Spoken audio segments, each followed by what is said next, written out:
અધૂરી છે. અધૂરી કહાનીની પૂરી તમારે જ કરવાની છે, બીજો કોઈ કરવાનો. જેની કહાની પૂરી કરવાની એ જ માણસ બીતક સાંભળે. હવે તમને એક વાત કહું, ગમે ત્યાં તમે જાઓ, જયારે વિમાનમાં બેસો ને તો વિમાનવાળા એક ઘણી બધી કહાની સમજાવે કે વિમાન ઉપર કઈ પ્રોબ્લેમ થાય તો શું કરવું, શું નહીં કરવું, ખટપટ ખટપટ ગમે તે થાય, તમારે બેલ્ટ બાંધવું, ઓક્સિજનની પ્રોબ્લેમ થાય તો ઓક્સિજન લઈ લેવું. આ બધી કહાની ક્યારે સમજાવવા હોય? વિમાન ઉડેની એની પૂર્વ, કયામત આવેલી એની પૂર્વ આપણને આ કહાની સમજાવવામાં આવી. ત્યાં વિમાનવાળા વિમાન ઉડેની એની પૂર્વ કહાની સમજાવે. આપણી આત્માઓ ભવસાગરને પાર કરવા માટે ઉડવાની તૈયારી કરે તો સમજી લેવું એની પૂર્વ આ કહાની સમજાવવામાં આવી રહી કે તમને આ જે ઘટનાક્રમ છે એ ઘટનાક્રમના માધ્યમથી તમારે ત્યાંથી છોડીને ત્યાં જવાનું છે, એમાં કોઈ સંશય નથી. અને આ તમામ ઘટનાક્રમની બીતક સાહેબ કરીને વર્ણન કર્યું કે જેની અંદર ભૂત ભવિષ્ય ને ત્રણેય કાળનું છે એક સંક્ષિપ્ત સ્વરૂપ छिपाયેલું છે. અને એ સંક્ષિપ્ત સ્વરૂપ છે, એ સંક્ષિપ્ત સ્વરૂપને જે કોઈ દેખી નથી શકતા એ દેખી અને એને સમજીને ઓળખીને કદમ ભરે. એટલે એ બીતક સાહેબના માધ્યમથી આ પહેલો પ્રસંગ અને બીતક ની અંદર જે વાસ્તવિકતા છે બીતકની શું છે, ત્યારે કે આત્મા અને પરમાત્માની અનંત પ્રેમની કેવલ વ્યાખ્યા છે, બીજું કશું નથી. આત્મા અને પરમાત્માની અનંત વ્યાખ્યા છે. એ અનંત વ્યાખ્યા શું છે કે એક આત્માઓએ પ્રેમ કર્યો બ્રજમાં, તો એ બ્રજના પ્રેમને બીતકના માધ્યમથી દર્શાવવામાં આવ્યું. રાસમાં પ્રેમ કર્યો એ પણ દર્શાવવામાં આવ્યું. પ્રથમ દિવસની અંદર એક આત્મા ખોજમાં નીકળ્યું એ પણ દર્શાવવામાં આવ્યું. અને ત્રીજા દિવસ કે ચોથા દિવસની વાત કરીએ તો એ ચોથા દિવસ અને ત્રીજા દિવસની ઘટનાની અંદર ચોથામાં ખોજ થઈ, ત્રીજામાં મોહમ્મદ શાહ પણ એ માર્ગ ઉપર ચાલ્યા, પાંચમા દિવસની અંદર એ આત્મા તળપેની રાજ્યના હૃદયમાં બેસાડે છે. અને છઠ્ઠા દિવસની અંદર પણ રાજજી કહેશે કે હું નહીં હતો બ્રહ્માંડમાં, સાક્ષાત નહીં દેખાયો તો પણ શ્યામા મહારાજને ઘર છોડીને આવવું પડ્યું. હું દેખાયો તો પણ મહેરાજ ઠાકોરની અંદર વિદ્યમાન આત્મા એને પણ આવવું પડ્યું. અને હું હવે જાહેર થઈ ગયો અને જે આત્માઓ ઘરમાં બેઠી એને પણ આવવું પડશે, આવવું પડશે ને આવવું પડશે. એટલે એટલું સમજો કે 6 દિવસ સુધી રાજ્યએ સુંદર સાથને કોઈ દિવસ આમ તેમ થવા દીધા નહીં. એટલે એ બીતકની વાસ્તવિકતા છે કે આત્મા અને પરમાત્માના અનંત પ્રેમને દર્શાવતું કોઈ ગ્રંથ છે તો એનું નામ બીતક છે. અને બીજી ઘટનાક્રમની અંદર એટલું સમજવું કે મૂળ મિલાવામાં બેસીને જે તે ટાઈમમાં આપણે આ માંગ કરી છે ને ત્યાં સુધી એ માંગ કર્યા પછી 6 દિવસ અને 7મો દિવસ ગુજરી જશે અને આપણી જે આત્માઓ આપણા હૃદયની અંદર બેઠેલી એ આત્માઓ જ્યારે મૂળ મિલાવામાં જાગૃત થશે અને રાજ્યને કહેશે કે અમે 6 દિવસની લીલા પૂર્ણ કરી, 7મા દિવસની લીલા પણ પૂર્ણ કરી અને હે રાજ્ય મહારાજ અબ હમ 8મા દિવસમાં પ્રવેશ કરવા માંગતા નથી. આ 8મા દિવસનો ટાઈમ પાછો નહીં આવે ત્યાં સુધીનું તમામ વર્ણન શું છે? એક પ્રકારનું બીતક છે. એટલે એક આખો ગોળ સર્કલ છે. ત્યાંથી તમે નીકળ્યા ત્યાં પાછા જો ત્યાં સુધીનું તમામ આ વૃત્તાંત છે. અને એ બીતકની આ જ ઘટના બીજી પરિભાષામાં એવી આપણે સમજવું તો દુનિયા જેને દેવ સમજે, દુનિયા જેને ભગવાન સમજે, દુનિયા જેને દેવી સમજે, દુનિયા જેને રાક્ષસોને મારવા વાળો સમજે કે દુનિયા જેને ધર્મનો ઉદ્ધાર કરવા વાળો સમજે, એવા તમામ પરિભાષાઓથી સમજતી જે દુનિયા છે એ દુનિયા માટે આ પ્રાણનાથજી એક એવું સ્વરૂપ છે કે એ તમામ સ્વરૂપો જેવું સમાહિત થાય એવું સ્વરૂપ છે. અને ધર્મની પરિભાષા પણ બતાવશે. કોઈક એવું અત્યાચારી છે એમને પણ જ્ઞાનના રૂપથી મર્દન કરે છે અને કોઈ જ્ઞાની છે એને જ્ઞાનના રૂપથી એને પણ પરાસ્ત કરે છે. તલવાર ચલાવવા વાળા તલવારના રૂપમાં, જ્ઞાન વાળાને જ્ઞાનના રૂપમાં, અહંકારીને અહંકારના રૂપમાં અનેક પ્રકારથી લોકોને પવિત્ર કરતું કોઈ ધર્મ ગ્રંથ છે તો બીતક સાહેબ છે. ને બીજી પરિભાષા હું એટલી જ કહી કે માનવને માનવતા શીખવાડતો કોઈ ગ્રંથ હોય તો નિજાનંદ સંપ્રદાયનો એક અનોખું ધર્મ ગ્રંથ છે. અને વાણીની અંદર અનેક સિદ્ધાંતો છે પણ વાણી પરમાત્માના મુખારવિંદથી નીકળેલા એ શબ્દ છે.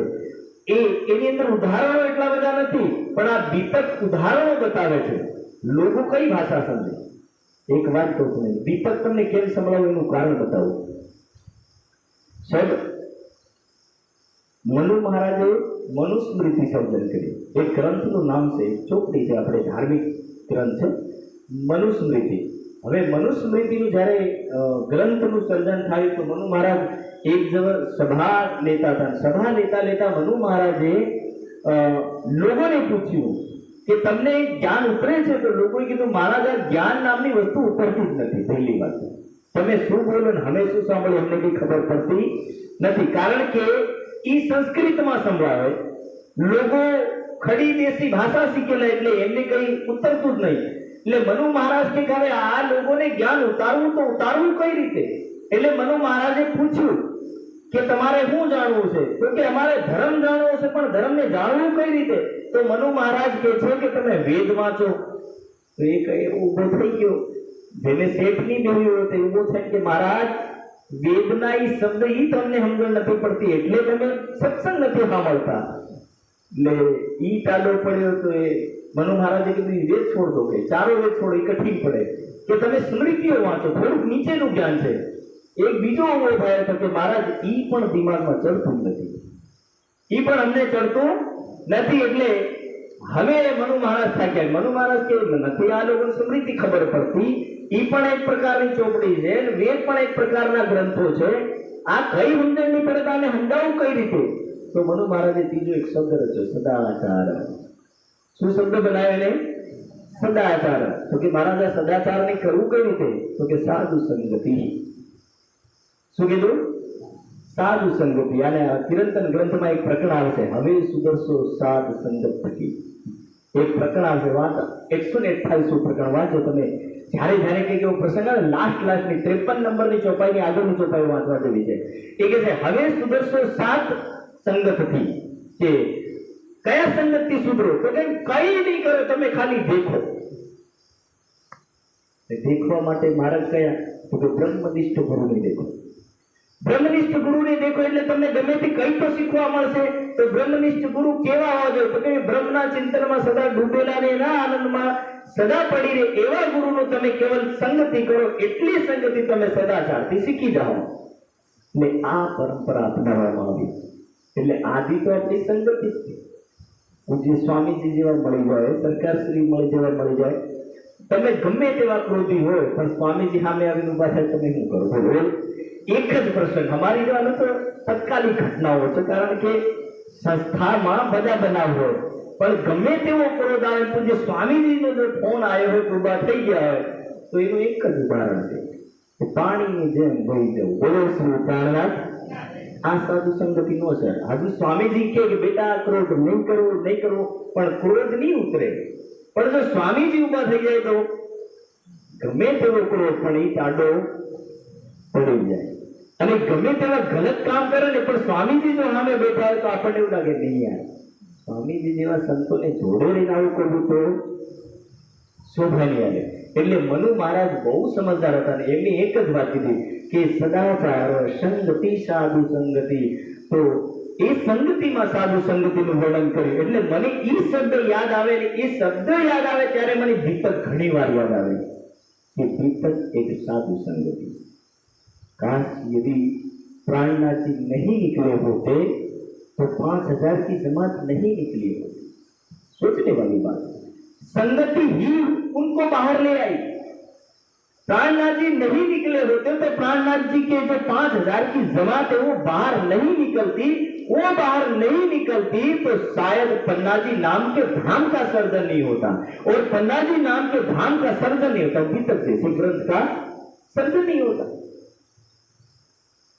और वही दीपक साहब के उन पात्रों को देखते हुए, एक एक पात्र को देख करके हमें ऐसा लगता है कि यही पात्र है, ऐसा ही हमें करना है. ये भी तो वही जो परम धाम वाले, और हम भी तो वही है जो परम धाम वाले. तो करना तो वैसा ही है हमें जो उन्होंने किया, और उसी संगति को बार बार रिपीट करवाया जाता है. हर बार प्राणनाथ जी तो अपनी यात्रा लेकर के तो नहीं आएंगे, कि चलो दाहोद वाले सुंदर साथ चल दो, हम जा रहे प्रहलाद जी। अब प्रहलाद जी कह रहे कि ये बीतक वाला जो महीना है ना, ये भी एक प्रकार की यात्रा है। जो चला वो यात्रा का यात्री है, जो नहीं चला वो यात्रा में केवल देख रहा है कि यात्रा हो रही है पर आना चाहता नहीं है। तो इसीलिए उन्होंने वर्षों तक यात्रा की और हम 1 महीने की यात्रा करते, कोई 15 दिन की यात्रा करता, पर करता तो अवश्य है। तो इसीलिए ये यात्रा का एक अभिन्न अंग है। આવી યાત્રાને હર સુંદર સાથને કરવા જેવું છે, કારણ કે આપણા જીવનની અંદર જ્ઞાન સ્વરૂપ પરમાત્મા છે અને જ્ઞાન સ્વરૂપ પરમાત્માનું જ્યાં કઈ જ્ઞાન વિતરણ થાય સમજી લીધું કે પ્રાણનાથજીની યાત્રા છે અને એ પ્રાણનાથજીની યાત્રામાં ઉપસ્થિત થવું, જ્યારે પ્રાણનાથજીની સભામાં બેસવું અને પ્રાણનાથજીની સભામાં બેસવું એટલે કે સમજી લેવું કે ભૂતપૂર્વ જે કઈ જન્મ થયા આપણા એ જન્મોનું ફળ આપણને આ યાત્રામાં મળી રહ્યું છે। એટલે આ બીતકનો પ્રસંગ એ છે અને એ બીતકના પ્રસંગની અંદર પાત્રતાને બીજી પાત્રતામાં સમાવેશ કરવા માટે ઉદાહરણ દાખલો કોને આપવામાં આવે કે જે દાખલામાં જે ઘટિત થયું એ ઘટિત થયેલી ઘટના આના જીવનમાં ઉતરે એના માટે એ પાત્રતા બતાવવામાં આવે, બાકી એની પાત્રતાને બતાવવાની કોઈ જરૂરત પડતી નથી। એટલે એ બીતકનો પ્રસંગ હવે શ્રીજી સાહેબ અહીંયા બીતકના પ્રસંગનું જ્યારે વર્ણન કરે છે ત્યારે હવે એ બીતક શરૂ આખે શ્રાવણ મહિનામાં કેમ થાય ત્યારે આ પ્રસંગ જે શરૂ થાય છે કે 1638 થી લઈ અને 1712 સુધી પહેલી એક ઘટના ઘટે જેમાં શ્યાमा महारानी पूरी लंबी कहानी, फिर उसके बाद 1712 થી લઈ અને 1751 સુધીનું જે કઈ ઘટના થયું એ ઘટનાને લઈને એ ઘટનાનો જે એન્ડિંગ ટાઈમ કહેવાય ને, લાસ્ટ ટાઈમ, જે લાસ્ટ ટાઈમ હતો એ લાસ્ટ ટાઈમમાં શું થયું તો કે લાસ્ટ ટાઈમની જે ઘટના છે એ ઘટનાની હવે અહીંયા વર્ણન કરવામાં આવે કે 1751 की जो लास्ट घड़ी હતી એ લાસ્ટ ઘડીનું શું દૃશ્ય હતું ને એ દૃશ્યની અંદર શું ઘટનાઓ થઈ કે 1751 ની અંતિમ ઘડીઓ અને એ ઘડીઓની અંદર તીજની રાત્રિ, શ્રાવણ મહિનાની તીજની રાત્રિ હતી કે રાત્રિની જે ઘડી હતી અને એ રાત્રિની જે ઘડી હતી, રાત્રિની ઘડી અને જે ચોથની શરૂઆત એટલે કે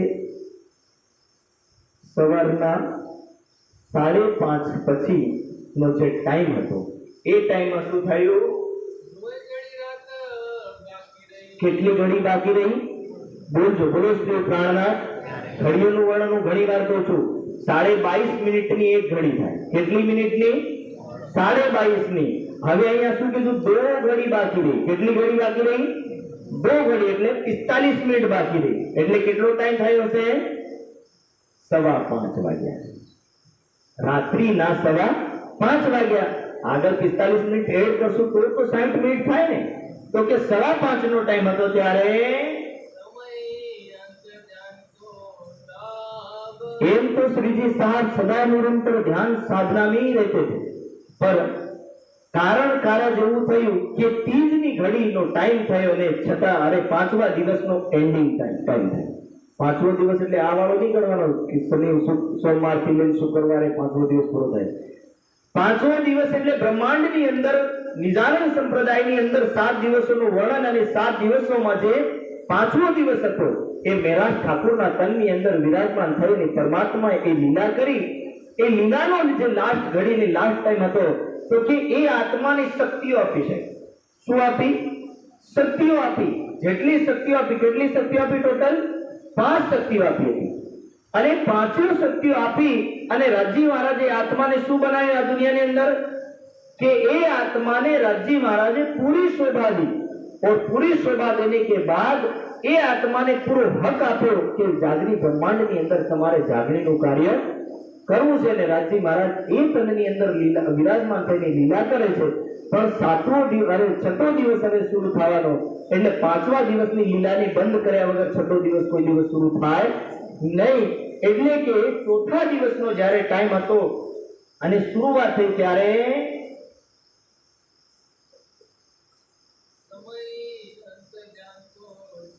સમય અંતર ધ્યાન કો તબ અંતર ધ્યાન નો મતલબ બે ઘટનાઓ છે.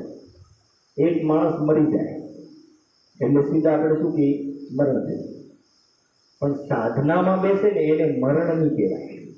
અને સાધનામાં પાછી કેવી સાધના તમે વિચાર કરો કે ઘણા મર્યા પછી સમાધિમાં બેહાડે, તો એ તો જીવ નકલી એટલે સમાધિમાં બેહવાનો કોઈ પ્રસંગ બેસે નહીં. પણ અહીંયા જે મહેરાજ ઠાકુર છે એ મહેરાજ ઠાકુરનું તન અને તનમાં બે શક્તિ વિરાજમાન, પાંચો શક્તિ પરમાત્માની અને એક શક્તિ ઇન્દ્રાવતીની આત્મ, અને હવે એની સાથે એક જીવ, ટોટલ કેટલા થઈ ગયા? 7.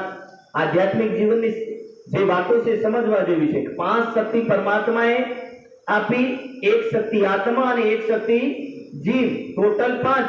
હવે 5 માંથી આ જે જીવ હતો અને આત્મા છે, આ બે વસ્તુ 5 શક્તિ નીકળે એટલે રહી કેટલી ગઈ? 2 વસ્તુ રહી. હવે 2 જે રહી ગઈ આત્મા પરમાત્માના વિયોગના કારણથી તડપવા માંડે છે, એ તડપે છે, અને જીવ પણ આત્માની સાથે વિરહમાં ડૂબે છે. અને વિરહ અને તડપના કારણથી એ આત્મા સતત એના હૃદયમાં પરમાત્માને જોઈ શકે, કે ધ્યાનના માધ્યમથી જોઈ શકે. એટલે ઇન્દ્રાવતીની આત્મે તીજના દિવસે ધ્યાન કરવાનું શરૂ કરી દીધું. તીજનો દિવસ કયો હતો? ધ્યાનની ઘડીનો દિવસ. અને તીજના દિવસે ધ્યાનમાં બેઠા, સવારથી ધ્યાનમાં બેઠા, સાંજ સુધી ઉઠ્યા નહીં, સાંજ સુધી નહીં ઉઠ્યા. ફેર ચોથ શરૂ થઈ ગઈ, અને ચોથ પૂરી થઈ તો વાર કયો હતો? શુક્રવારનો દિવસ હતો. ચોથનો દિવસ, આખો દિવસ તે દિવસ પણ ધ્યાનમાં બેસી રહ્યા. હવે ચોથનો દિવસ પૂરો થયો અને સાંજની ઘડી આવી. સુંદર 7 જે 5000ની જમાત હતી, 5000ની જમાતે ભોજન નહીં કર્યું છે. અને શ્રીજી સાહેબ બંગલાજી દરબારમાં, આજનો બંગલાજી દરબાર અને તે ટાઈમનો થોડો અલગ હતો. તે ટાઈમમાં આવી રીતે બંગલાજી દરબાર હતો, પણ લાકડાઓનો બનાવેલો હતો.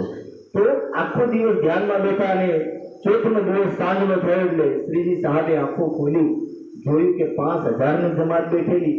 5000ની જમાતની જોઈ અને શ્રીજી સાહેબ વિચાર કરવા લાગ્યા કે આ સુંદર સાતની જો અહીંયા આવી રીતે બેસી રહે તો હું તો સમાધિમાં જઈશ, પણ આ તો शरीर छोड़ी देसे. अब श्री साहब ने शाम के समय में सोचा, आंखें खोली, सुंदर साहब को बोला कि जाओ सुंदर साहब भोजन करके आओ. अभी तो मैं कहीं नहीं गया हूँ. और सब सुंदर साहब को भोजन करने के लिए भेजा गया. सब सुंदर साहब एमना घरे गया અને ઘરે જઈને કોઈ માતા ભોજન બનાવતી હતી, કોઈ જલ્દી જલ્દીમાં જે કંઈ હતું તે ખાવા લાગ્યા, અને કોઈક લોકો બેઠા હતા. આવી રીતનો જે પ્રસંગ હતો, અને એ પ્રસંગમાં શ્રીજી સાહેબ પાછા ધ્યાનમાં બેઠા. અને પાછા ધ્યાનમાં બેઠા એટલે કોઈ સુંદર સાહેબથી શ્રીજી સાહેબ ધ્યાનમાં બેઠે ને એ પણ સહન થયું નહીં. એટલે એને ફરમાન શું જારી કર્યું કે ધામના ધણી આપણી વચ્ચે હવે રહ્યા નહીં. એટલે ઘણા સુંદર સાહેબ આ સંદેશને સાંભળીને બેહોશ થયા. સદમો લાગે ઘણી વાર લોકોને. અને ઘણા લોકો એવા હતા કે જેમાંથી એ લોકોએ શરીર પણ છોડ્યું. કોઈક લોક 22 કે છે, કોઈક લોક 24 કે છે, પણ 24 કે 25 સુંદર સાહેબનું તે દિવસ શરીર છૂટી ગયું, મરણ થઈ ગયું. અને જ્યારે શરીર છૂટ્યું ત્યારે આખું જીવ બંગલાજી દરબાર છે, અને બંગલાજી દરબારથી જે કઈ જગ્યા આવેલી છે તમામ જગ્યાઓ પર બેઠેલા સુંદર સાહેબ, એક તો આટલા સુંદર સાહેબનું ધામગમન, ઉપરથી શ્રીજી સાહેબ અંતર ધ્યાન, આવી ઘટનાઓને જોઈને સુંદર સાહેબના જે મન હતા એકદમ દુઃખની ઘડીમાં, દુઃખના સાગરમાં ઉતરી ગયા એવું લાગે. અને હર સુંદર સાહેબને એવું લાગવા લાગ્યું કે હવે શું થશે, અને આ જાગણી બ્રહ્માંડની અંદર આત્માઓનું શું થશે. અને આ બધી વાતોના કારણથી ધીરે ધીરે જે સુંદર સાહેબના શરીર છૂટ્યા. એટલે કરુણ સભાનો જે પ્રસંગ હતો ધીરે ધીરે વધી ગયો. અને રોવાનું જે સુંદર સાહેબને રડવાનું હતું બરોબર કરુણ સભામાં ડૂબ્યા. અને આખું બંગલાજી દરબાર જે મોસમ છે એ એકદમ દુઃખમય થઈ ગયો, દુઃખમય થયો. એક તરફ આ ઘટના અહીંયા ઘટિત થઈ, મહારાજા છત્રસાલના ઘોડાને એનો પણ એક સંદેશ મળે છે. ગજબની વાત એ છે, કૂતરું, ઘોડો અને આ પ્રાણીઓ એમને પૂર્વ સંદેશ થાય છે. ગમે તેવું હોય, ઘણી બધી વસ્તુનો જ્યારે કોઈ કૂતરું કોઈથી વધારે પ્રેમ કરે ને ત્યારે દેખવાનું. ઘણીવાર કૂતરું એના માલિકને કે ઘરમાં કોઈ આફત આવે તો એ પૂર્વ સંદેશ આપે.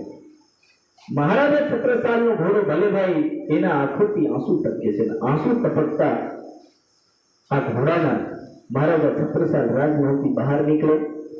રડતા ઘોડાને જોઈ અને પાસે આવીને बोले थे कि हे भले भाई, आज तक इतने युद्ध लड़े, इतने युद्धों में तूने कभी रोया नहीं, कभी तूने आंसू नहीं टपकाए, फिर आज इस अश्वशाला में बंधे बंधे तू आखिर रो क्यों रहे? ऐसी मेरे से कोई भूल हुई जो इसके कारण से रो रहे, या किसी अश्व सेवक ने तुम्हें कुछ किया है? घोड़ा अकेला खड़ा है, राजा का घोड़ा है, अकेला बंधा रहता है, हर किसी के साथ बनता नहीं, इसलिए उसको कोई परेशान भी नहीं कर सकता. उसके सेवक से पूछा कि भाई कारण क्या है, तो कहने लगे महाराज ये तो कब से रो रहा, खाना भी इसने खाया नहीं. घोड़े के दुख को देख करके महाराजा छत्रसाल समझ नहीं पा रहे, पर धीरे धीरे महाराजा छत्रसाल ने सोचा कि चलो ना मैं कुछ तो करूं. तो घोड़ा को छोड़ा, और जब घोड़े को छोड़ा तो घोड़ा स्वयं महाराजा छत्रसाल के वस्त्रों को खींचने लगा. और जब खींचने लगा तो छत्रसाल जी घोड़े पर बैठे. जब घोड़े पर बैठे तो घोड़े को बिल बताए वो पन्ना जी की ओर चलने लगा. जब बिल बताए वो घोड़ा पन्ना जी की ओर निकला, तब महाराजा छत्रसाल को तुरंत आभास हुआ कि इसका मतलब कि पन्ना जी दरबार में कुछ अनहोनी तो अवश्य हुई है. और अंदर से जैसे ये संदेश उनको भी लगा तो उनका भी हृदय द्रवित हो गया, दुखी हो गया. और यही महाराजा छत्रसाल तेज रफ्तार से घोड़ा लेकर के निकले. और कारण इतना था कि महाराजा छत्रसाल जिस बरसात के अंदर चल पड़े थे, ये भयानक बरसात थी. और मुसळधार વરસાદની અંદર કેન નદીનું તૂફાન એટલું ભયાનક હતું કે જેના કારણથી એ કેન નદીને પાર કરવું શક્ય નહીં હતું. અને એ કેન નદીને જોઈ મહારાજા છત્રસાલ વિચારે છે કે કરું તો કરું છું, પણ महाराजा छत्रसाल भले भाई ने कहा कि यदि तेरी अंदर की जो इच्छाएं हैं और मेरे अंदर की इच्छाएं दोनों की एक हो जाए और ये नदी हमें पार करनी है. ऐसे करके महाराजा छत्रसाल घोड़े को थपथपाते हैं. घोड़ा छलांग लगाता है, बहने लगता है, लेकिन बहते हुए घोड़े को वह कहते न चाकू राखे साइयां मार न सके ना कोई, बाल भी वाका कर न सके जो कुछ ले लिया. जिसके ऊपर स्वयं अक्षरातीत का वर्धहस्त हो, जिनके ऊपर स्वयं परमात्मा का आशीर्वाद हो, ऐसे महाराजा छत्रसाल को पानी में कैसे बहने देते? महाराजा छत्रसाल डूबने लगे. प्राणनाथ जी को याद किया, बहता घोड़ा पानी से बाहर निकला. जैसे ही बंगला जी दरबार में महाराजा छत्रसाल घोड़े से उतरे तो उस दहलीज पर अपना पैर रखा. चारों तरफ केवल रुदन ही रुदन था. विचार करवा जेवी बात है कि एक माणस मरतो है ने ते दिवस आखું गांव रड़ी उठતું હોય तो समझ लो कि ત્યાં तो स्वयं आत्माओનો નાથ વિયોગમાં આવ્યો છે. આત્માઓનો પ્રાણેશ્વર અલગ થયો. કહેવામાં આવે કે જ્યારે કૃષ્ણજી ગોકુળને છોડીને જતા હતા ત્યારે ગોપીઓએ સંપૂર્ણ વાર્તા ઉપર એમની ઉઘાડી દીધી. બાકી કૃષ્ણજીનો રથ નીકળે તો અમારા શરીર ઉપર થઈ નીકળે, પણ આ રથ મથુરા લઈ જવું જોઈએ. અને વાસ્તવિકતા એ છે કે આત્માઓનો આ પ્રેમ એની એ જ આત્માઓ, બીજી કોઈ આત્માઓ નથી. એની એ જ આત્માઓ, એ આત્માઓને એવું લાગે છે કે એ આત્માઓ એ તડપી ઉઠી છે કે અમને અમારો પ્રાણેશ્વર છોડીને જતો રહ્યો. અને એ આત્માઓ, તડપેલી આત્માઓ પ્રાણનાથજીને જોઈ અને સુંદરસાદજીને જોઈ મહારાજા છત્રસાલજીના જે હૃદયના ભાવ હતા એ હૃદયના ભાવ એમના પણ બહાર નીકળી આવે છે અને એમની પણ આંખોથી આંસુ ઝલકાઈ પડે છે. महाराजा छत्रसाल जेम तेम करीने दरबार सुधी पहुंचा. बंगलाजी दरबाરમાં આવી જોયું तो चारों तरफ केवल रुदन ही रुदन. और श्रीजी साहब इधर सामने सिंहासन पर समाधिस्थ हैं.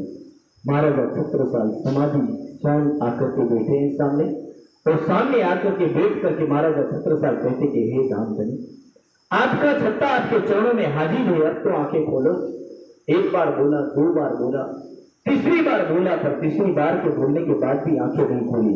चौथी बार में महाराजा छत्रसाल कहने लगे कि हे दामदनी, जिस तलवार ने इन मुगलों का इतना खून बहाया, ये तलवार ना जाने कितने सिरों को काट करके आई है। लगता है कि आज वही तलवार महाराजा छत्रसाल का भी सिर लेके जाएगी। और अपने ही पेट में मारने के लिए तलवार उठाई। श्री जी साहब ने हाथ पकड़ा और कहने लगे, छत्ता, क्या समझते हो तुम अपने आप को? मैं और तुम अलग हैं?